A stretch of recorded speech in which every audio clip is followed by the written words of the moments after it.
चलिए जानते हैं शबे बारात की इन 6 रकातों को कैसे पढ़ना है और कैसी नीयत करना है, कैसे पढ़ना है। सबसे पहले तो मैं आपको एक बात कहूँ कि दिल से पढ़े, नीयत साफ रखे और अल्लाह से ऐसे अल्लाह के पास ऐसे पेश आओ जैसे कि या अल्लाह मैं तेरा सबसे बड़ा गुनहगार हूँ। तो हमारा दिल है ना ऑटोमेटिकली रोने लगता है।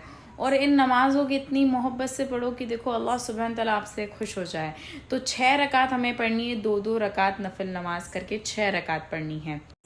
पहली जो 2 रकात है उसकी नीयत करनी है कि नीयत की मैंने 2 रकात नफिल नमाज की दराजी उम्र बिल खैर के वास्ते अल्लाह ताला के लिए मुँह मेरा काबा शरीफ की ओर अल्लाहु अकबर, काबा शरीफ की तरफ ऐसा भी बोल सकते हो।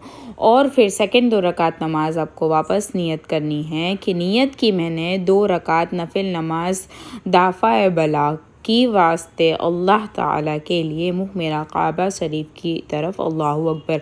और आप जैसा नियत करते हो वैसा भी सही ही होता है। ऐसा मत समझे कि आप जो पढ़ रहे हो वो गलत होता है। सिर्फ नियत जो है दाफ़ा बला ये रिमेंबर करें। और जो दूसरी नियत हमें लास्ट करनी है वो नियत कि मैंने 2 रकात नफिल नमाज की मखलूक का मोहताज ना होने की वास्ते अल्लाह के मुँह मेरा काबा शरीफ की और अल्लाहु अकबर। ऐसे करके हमको 6 रकात नमाज पढ़नी और अल्लाह सुब्हान व तआला से बहुत सारी दुआएं कर। और बहुत सारे लोगों को तो कन्फ्यूजन होगा कि ये 6 रकात हमें 2-2 नफिल नमाज करिए, जो 6 रकात पढ़नी है वो हमें कब पढ़नी है। देखो अल्लाह के आगे जब खड़े हो ना तो कोई वक्त नहीं देखना चाहिए।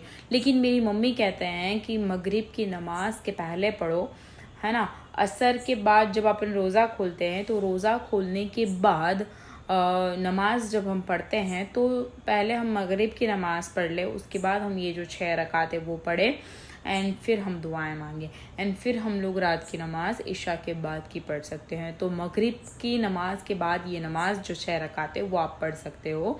एंड ये वीडियो ज़्यादा से ज़्यादा लोगों के साथ शेयर करें ताकि उन लोगों को भी जानने मिले कि ये नमाज कब पढ़नी चाहिए और ऐसी नीयत करनी चाहिए। अल्लाह हम सब को माफ़ करें, हमारे छोटे बड़े गुनाहों को माफ़ करें। और सब लोग रोज़ा ज़रूर रखना। रोज़ा रख रहे हो ना, कमेंट बॉक्स में बताना।